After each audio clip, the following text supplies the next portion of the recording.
इस कार्यक्रम के पुण्यार्जक हैं श्रीमती नीनू लोकेंद्र सिद्धि Jain Murar Gwalior, Shrimati Trishala Jain, doctor Monika, doctor Neeraj Jain, Nikhil Saizal Paschim Vihar Delhi, Shrimati Santosh Jain, Shri Vishal Chand Jain, Shrimati Poonam Jain, CMA Pankaj, Amit Jain, राशि जैन, उन्नति जैन, सेक्टर 37 नोएडा, पारसमल इंद्रा देवी, संजय, विनीता, अजय, नीतू बाकलीवाल सूरत, श्री विनोद जैन मिलेनियम, श्रीमती नीता जैन, समस्त गुरु भक्त परिवार फिरोजाबाद। धर्म स्नेही सत श्रद्धालु यहाँ पर उपस्थित आप सभी भव्यवर पुंडरीक पुण्यात्मा महानुभाव, आचार्य भगवान समंत भद्र स्वामी द्वारा विरचित रत्न करंडक साबकाचार की वाचना में श्रावकों के वाहरे व्रतों के अंतर्गत 4 शिक्षा व्रतों को देख रहे थे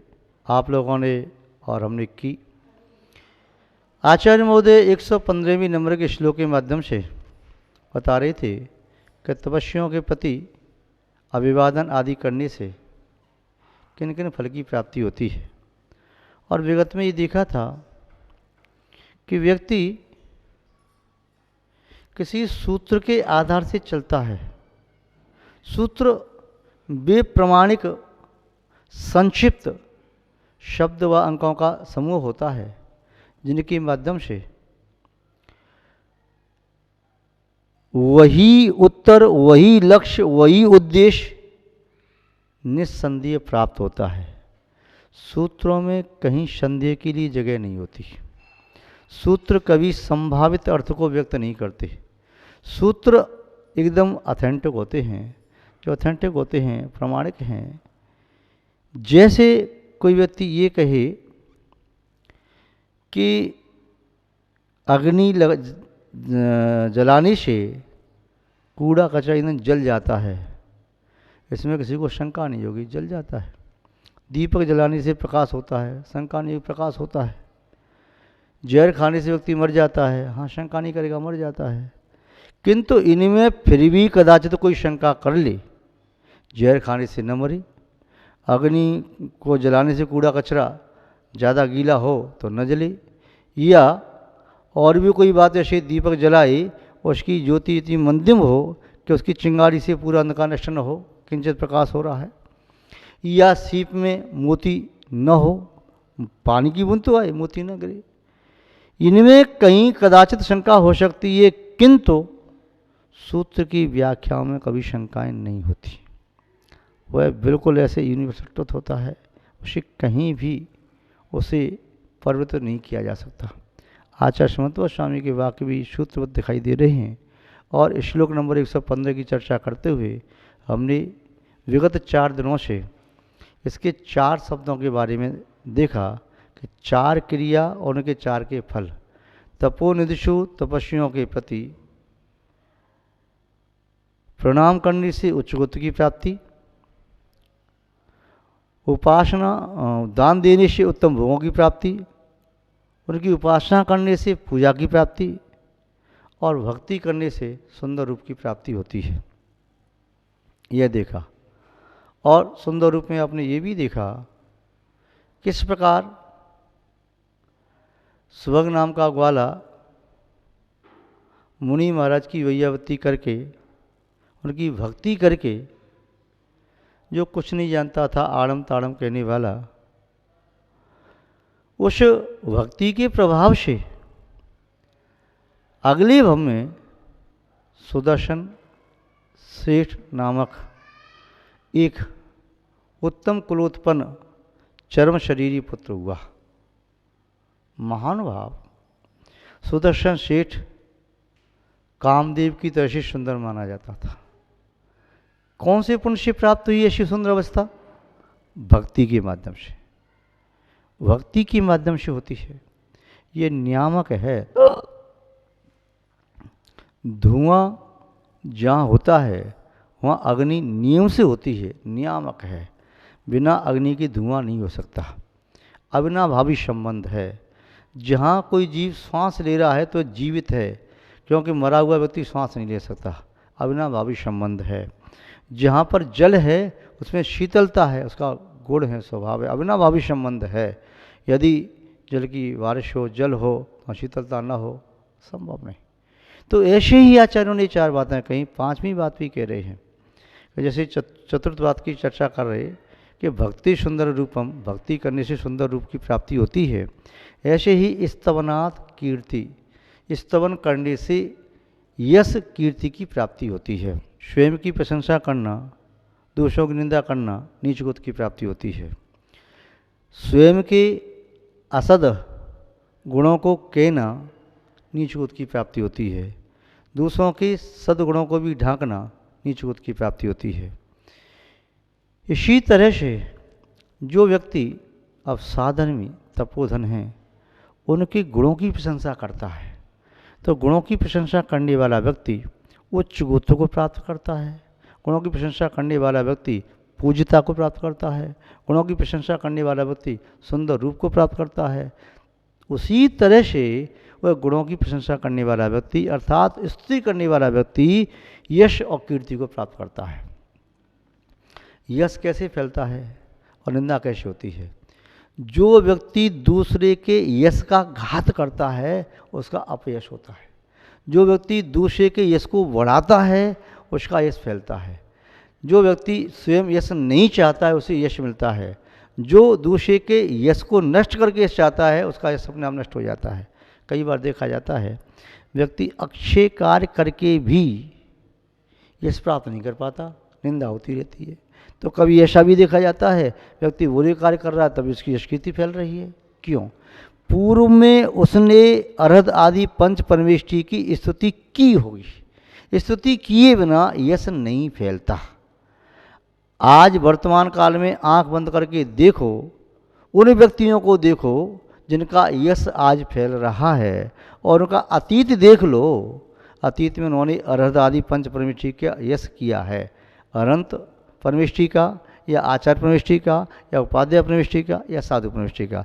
सिद्ध परमेष्ठी का यश गाया नहीं जाता। सिद्ध परमेष्ठी का तो ध्यान किया जाता है, पूजा अर्चना की जाती है।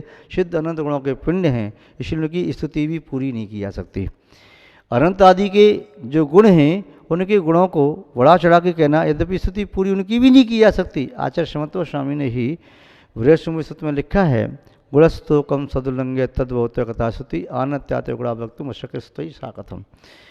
अरनाथ भगवान की स्तुति करते हुए प्रथम श्लोक में लिखा कि जब स्तोक थोड़े से गुणों को बढ़ा चढ़ा करके कहना, गुणस्तोकम सदुल्लंघ्य तद्भवत कथा स्तुति, बहुत रूप से कहना वह कथा स्तुति कहलाती है। किंतु हे भगवान आनत्यात गुणा वक्तुम अशक्य स्तुति सा कथम, आपके गुण तो इतने अधिक हैं, अनंत हैं कि उन गुणों को पूरा ही नहीं कहा जा सकता। तो फिर आपकी स्तुति कैसे की जा सकती? स्तुति तो ये था राई को पर्वत कहना, उपमा में कहना। तो ऐसे ही यहाँ पर जो व्यक्ति स्तुति करता है अर्हत आदि परमेष्ठी की, अनंत परमेष्ठी की, आचार्य परमेष्ठी की, उपाध्याय परमेष्ठी की, साधु परमेष्ठी की, कौन स्तुति कर रहा है आपको नहीं मालूम, क्योंकि तो गुप्त रूप से कर रहा है। कौन स्तुति पहले की, कोई कहे मैंने की नहीं। यदि आपने की है तो उसका प्रमाण हमें चाहिए। हम तो मंदिर में 10-10 घंटे रहते थे, 8 घंटे रहते, 6 घंटे रहते थे, इससे नहीं। यदि की है उसका फल है यश कीर्ति। जिसकी आज यश कीर्ति फैल रही है उसका अतीत देखो, उसने निश्चित रूप से 100% अनंत आदि परमेष्ठी की स्तुति भक्ति नियम से की है। महान भाव हम कुछ आगम के परिप्रेक्ष्य में आपको उदाहरण बताते हैं और कुछ वर्तमान काल के आपको बताएंगे, और फिर उसके साथ साथ कुछ आप आंख बंद करके सोचना कि इस प्रकार से व्यक्ति इसको कैसे प्राप्त कर रहा है। पहले चलते हैं सर्वप्रथम इस चतुर्थ काल के पूर्व, यानी तृतीय काल के अवसान के समय। तृतीय काल के अवसान के समय भगवान ऋषभदेव स्वामी ने, तीर्थंकर भगवान ने जन्म लिया। उनके प्रथम पुत्र भरत चक्रवर्ती। भरत चक्रवर्ती ने भगवान ऋषभदेव की स्तुति की, समूह की स्तुति की, जिसके फल से उन्हें तत्काल में अवधि ज्ञान की प्राप्ति हुई। क्योंकि जब उन्होंने 3 समाचार सुने थे, पुत्र रत्न की प्राप्ति, चक्ररत्न की प्राप्ति और पिताश्री यानी तीर्थंकर ऋषभदेव को केवल ज्ञान की प्राप्ति, तो सबसे पहले भगवान ऋषभदेव की पूजा करने के लिए गए। बाद में फिर अन्य महोत्सव उन्होंने संपन्न किए। महानुभाव वहाँ पर जाके उन्होंने जैसी स्तुति की उस स्तुति से अवधि ज्ञान की प्राप्ति हुई, सो तो हुई। भरत चक्रवर्ती पूरे विश्व में प्रसिद्धि को प्राप्त हो गए। चक्रवर्ती तो 12 होते हैं, प्रत्येक अवसर्पणी उत्सर्पणी काल में इस भरत क्षेत्र में व ऐरावत क्षेत्र में, एक क्षेत्र में 12 चक्रवर्ती होते हैं। 13 भी कभी नहीं होते और 11 भी कभी नहीं होते। जैसे भरत ऐरावत क्षेत्र में नियम से 24 ही तीर्थंकर होते हैं, कभी 23 भी नहीं होते, कभी 25 भी नहीं होते। 24 तीर्थंकर जैसे नियत हैं वैसे चक्रवर्ती भी 12 नियत हैं। जैसे 9 नारायण 9 पतनारायण और 9 बलवर नियत हैं, ऐसे चक्रवर्ती भी नियत हैं। इस संख्या में कभी उल्लंघन नहीं होता भरत क्षेत्र में और ऐरावत क्षेत्र में।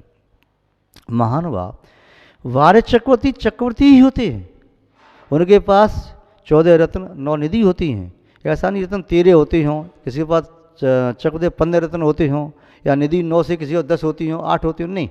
9 निधि समान होती हैं, 14 रत्न समान होते हैं, 6 खंड का राज्य होता है, अन्य सब वैभव भी लगभग समान होता है। उसके बावजूद भी ये बताइए, चक्रवर्ती का नाम आते ही सबसे पहले नाम भरत चक्रवर्ती का नाम क्यों ले लिया जाता है? आप कहेंगे वो पहले चक्रवर्ती थे इसलिए उनका नाम लिया जाता है। ये कोई लॉजिक नहीं है। पहले तो और भी चीज़ होते हैं। अब जैसे माना कि चलो आपसे हम पूछ लेते हैं, पहले का नाम आपको याद है, दूसरे तीसरे का नाम याद क्यों नहीं है? फिर आपको शांतनाथ कुंता नाम क्यों याद क्यों हो गया? क्योंकि उतनी प्रसिद्धि नहीं। तो पहले की प्रसिद्धि पहले नाम से नहीं, शांतनाथ की प्रसिद्धि हो सकती है। वो 3 पद के धारी थे, शांतनाथ, कुंतनाथ, अरनाथ, चक्रवर्ती भी थे, कामदेव भी थे और तीर्थंकर भी थे। तो इससे ये सिद्ध होता है कि पहले चक्रवर्ती भरत चक्रवर्ती थे, वो तीर्थंकर के बेटे थे।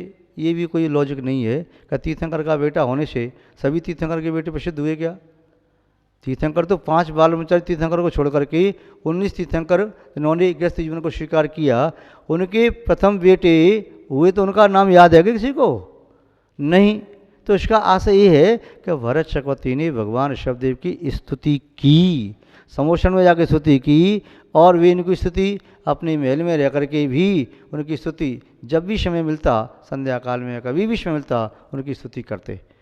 प्रत्येक दरवाजे पर वंदनवार और तोरणद्वार टंगी थी, और प्रत्येक वंदनवार में तीर्थंकरों के चित्रों को उन्होंने अंकित किया था। जब भी निकलते थे झुक करके, दोनों साइड से इधर से निकले इधर से, और सामने देख करके उन जिन बिंबों का स्मरण करते हुए अपना सिर झुका करके तीनों योगों से नमस्कार करते हुए जाते, स्तुति करते हुए, स्तुति का भाव मन में रहता था, जिससे भरत चक्रवर्ती 12 चक्रवर्तियों में प्रसिद्ध हुए। चक्रवर्तियों का नाम आता है तो अन्य चक्रवर्ती का नाम प्रति सोचता है कि भरत चक्रवर्ती का नाम प्राय करके सब सर्व जगह, क्योंकि और इतना ही नहीं, उनके नाम से ही इस क्षेत्र का, इस देश का नाम कहें, जो कि नाम पहले आर्यावर्त था, बाद में अजनावर्ष हुआ, उन्हीं भरत चक्रवर्ती के नाम से इस देश का नाम भारतवर्ष पड़ा। इतनी प्रसिद्धि को प्राप्त हुए। और देखते हैं, देव 4 प्रकार के होते हैं, व्यंतर देव, भवनवासी देव, ज्योतिषी देव और वैमानिक देव। इन 4 प्रकार के देवों में श्रेष्ठतम देखा जाए तो भवनवासी देव होते हैं, वैमानिक देव होते हैं। तो वैमानिक देवों में भी एक कल्पोपन्न एक कल्पातीत होते हैं। कल्पोपन्न 1600 तक माने जाते हैं, कल्पातीत उसके ऊपर माने जाते हैं। यूँ तो पुण्य की अपेक्षा से वह ऊपर वाले देव अधिक पुण्यशाली माने जाते हैं। सौधर्म स्वर्ग में रहने वाला सौधर्म इंद्र, वह वायु वैभव की अपेक्षा से विशिष्ट है, किंतु अन्य प्रकार की गति आदि परिक्रिया आदि की अपेक्षा से हीन होते हुए भी वह उनसे जघन्य है। उसके बावजूद भी यदि देवों में किसी की प्रसिद्धि है तो सौधर्म इंद्र की प्रसिद्धि है। असंख्यात देव देवियों के बीच में सौधर्म प्रसिद्धि को प्राप्त है, क्योंकि वह सौधर्म नियम से प्रत्येक तीर्थंकर की स्तुति करता है, प्रत्येक तीर्थंकर के 5 कल्याणकों में स्तुति करता है। वह सौधर्म इंद्र यहाँ तक कि अन्य भी सामान्य केवली की स्तुति करने के लिए जाता है। वह सौधर्म इंद्र अकृत्रिम जनालयों की भक्ति पूजा स्तुति करता है।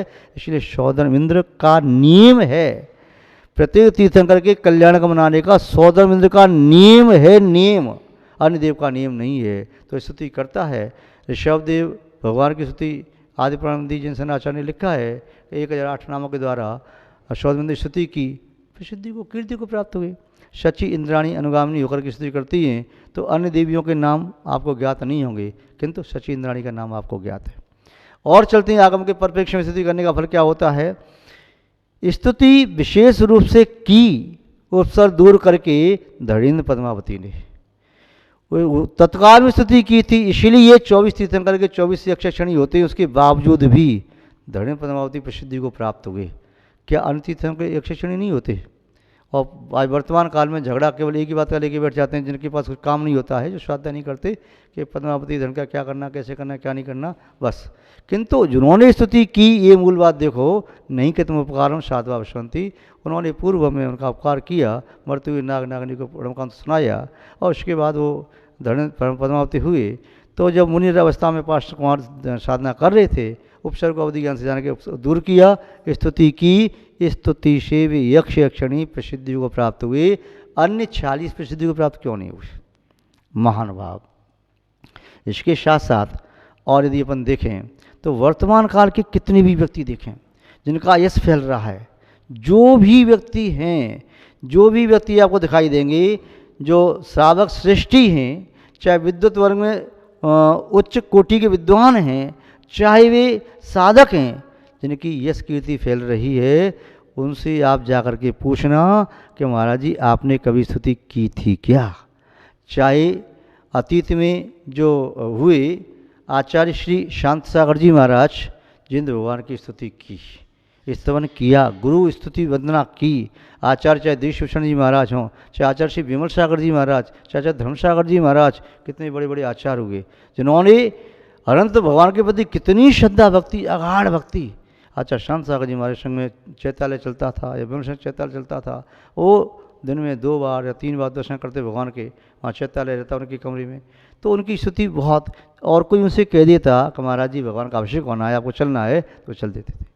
ये भक्ति उनके अंदर में थी, तो स्तुति करने से उनकी प्रसिद्धि है। साधु तो और भी बहुत होते हैं, खूब ज्ञानी साधु होंगे, तपस्वी साधु होंगे, और साधु हो सकते हैं, किंतु स्तुति करने। श्रावकों में देखना, जो श्रावक आज उच्च माने जाते हैं, श्रेष्ठ माने जाते हैं, इनका यश फैल रहा है अपने प्रांत में, अपने देश में या विश्व तक फैल रहा है, उनसे भी पूछना, निस्संदेह उन्होंने भी अरद आदि परमेश्वर की स्तुति की है। जाकर साधु की स्तुति करने से निस्संदेह यश कीर्ति दसों दिशाओं में फैल जाती है। तो आप लोग भी पंच परमेश्वर की स्तुति भक्ति आदि करें, तपस्वियों की करें। अनंत भगवान भी तपस्वी, उच्च कोटि के तपस्वी कहलाते हैं, उनकी स्तुति करने से भी निस्संदेह यश कीर्ति की प्राप्ति होती है। आज बस इतना ही, शेष चर्चा बाद में। जय बोले श्री शांतनाथ भगवान की, परम पूज्य आचार्य गुरुदेव श्री विद्यानंद महाराज की, अहिंसामय विश्व धर्म की। इस कार्यक्रम के पुण्यार्चक थे श्रीमती नीनू लोकेंद्र सिद्धि Jain Murar Gwalior, Shrimati Trishala Jain, doctor Monika, doctor Neeraj Jain, Nikhil Saizal Paschim Vihar Delhi, Shrimati Santosh Jain, Shri Vishal Chand Jain, Shrimati Poonam Jain, CMA Pankaj, Amit Jain, राशि जैन, उन्नति जैन, सेक्टर 37 नोएडा, पारसमल इंद्रा देवी, संजय, विनीता, अजय, नीतू बाकलीवाल सूरत, श्री विनोद जैन मिलेनियम, श्रीमती नीता जैन, समस्त गुरु भक्त परिवार फिरोजाबाद।